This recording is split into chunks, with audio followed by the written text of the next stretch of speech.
주신 은혜에 감사하는 오부 묵상입니다. 오늘은 열왕기상 5장 13절에서 18절의 말씀을 통해 철저히 준비하되 매 순간 주의 영을 의지하라 라는 제목으로 은혜를 나누겠습니다. 하나님의 일을 한다고 해서 준비가 필요 없는 것은 아니죠. 기도만 하고 계획하지 않는 것도 문제입니다.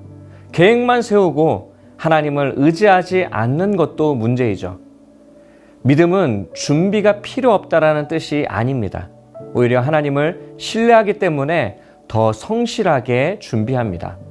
솔로몬은 성전 건축을 위해 많은 사람을 조직하고 일을 나누고 책임자를 세웠습니다.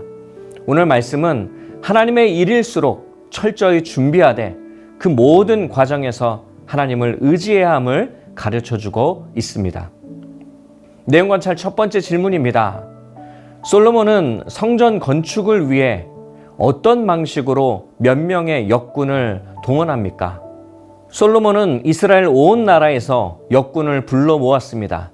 그 수는 3만 명이었습니다. 이들은 성전 건축에 필요한 목재를 준비하기 위해 레바논으로 파견되었죠.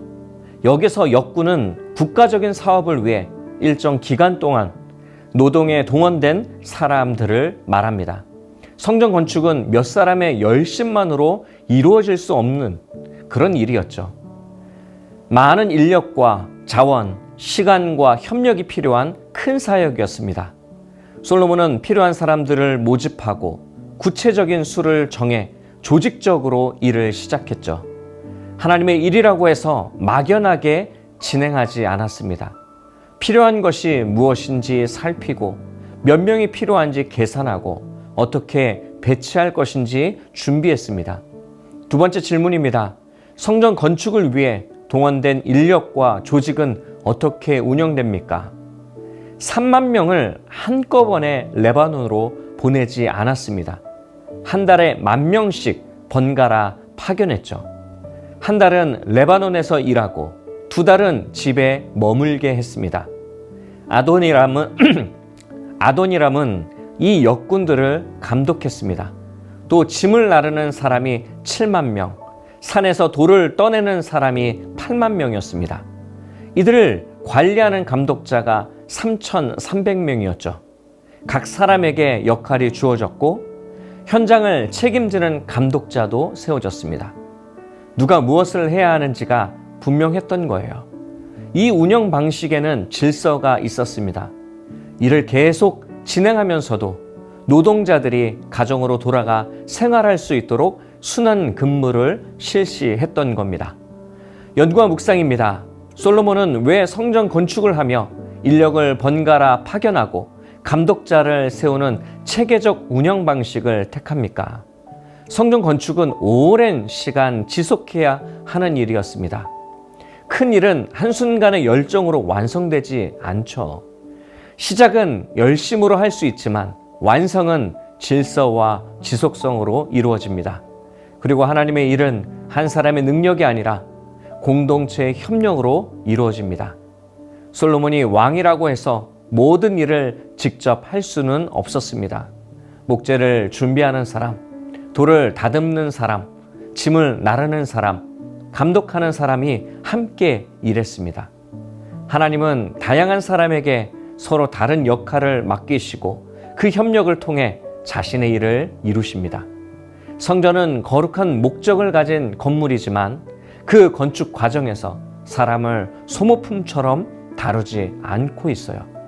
체계적인 운영은 일을 완성하기 위한 수단이면서 동시에 사람을 지키기 위한 지혜였습니다. 느낀 점입니다.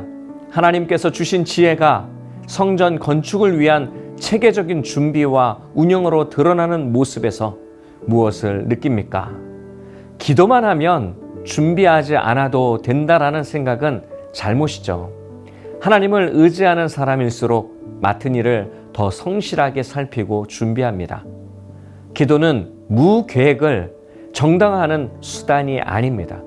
오히려 기도할수록 하나님의 뜻을 정확하게 실행하기 위해 더 최선을 다하게 됩니다. 계획이 잘 세워졌다고 해도 안심할 수 없죠. 인력과 예산과 일정이 완벽해 보여도 하나님이 도우시지 않으면 일이 흔들릴 수 있습니다. 반대로 부족한 부분이 있어도 하나님이 지혜를 주시고 길을 여시면 감당할 수 있는 거죠. 결단과 적용입니다. 내가 하나님의 일을 내 계획과 능력에만 의지해 이루려 했던 때는 언제입니까? 매 순간 하나님의 영을 의지하며 오늘 맡기신 일을 감당하기 위해 무엇을 실천하겠습니까? 우리는 일을 시작할 때는 기도하지만 일이 익숙해지면 내 경험과 능력만 의지할 때가 있습니다. 예배를 준비하고 사람을 섬기고 가정을 돌보고 직장에서 업무를 감당하면서 이 정도는 내가 할 수 있다라고 생각하기도 하죠. 그러다 예상하지 못한 문제가 생기면 쉽게 당황하고 낙심하게 됩니다. 반대로 기도했다라는 이유로 준비를 소홀히 한 적도 있을 겁니다. 해야 할 연락을 미루고 일정을 점검하지 않고 역할을 명확히 나누지 않은 채 하나님께서 알아서 해주시기만 바랬다면 그것도 믿음이 아닙니다. 믿음은 하나님을 의지하며 맡은 책임을 충실히 감당하는 태도입니다. 하나님의 영을 의지한다는 그 말은요, 기도만 하고 끝나는 것이 아닙니다. 내게 맡겨진 일에 대해서 최선을 다하는 것입니다. 하나님의 지혜와 능력을 의지하기 때문에 더 열심히 일을 감당하는 거예요. 오늘도 맡겨진 일을 성실히 준비하고 매 순간 성령의 도우심을 구하며 충성하는 복된 하루가 되시기를 주님의 이름으로 축복합니다. 이 시간 함께 합심하여 기도하기를 원합니다. 말씀을 위해서 기도할 때 나의 힘과 능력이 아닌 하나님의 영을 매 순간 의지하며 살아갈 수 있도록 기도하겠습니다. 담임 목사님의 기도와 말씀 묵상이 더욱 깊어지고 하나님과의 친밀한 교제가 날마다 새로워지도록 기도하겠습니다. 악한 영의 공격과 시험에서 보호받고 모든 두려움과 염려를 주님께 맡기며 우리 모든 영가족들이 믿음으로 승리하도록 기도하겠습니다. 이와 같은 기도 제목을 놓고 함께 합심하여 기도하겠습니다.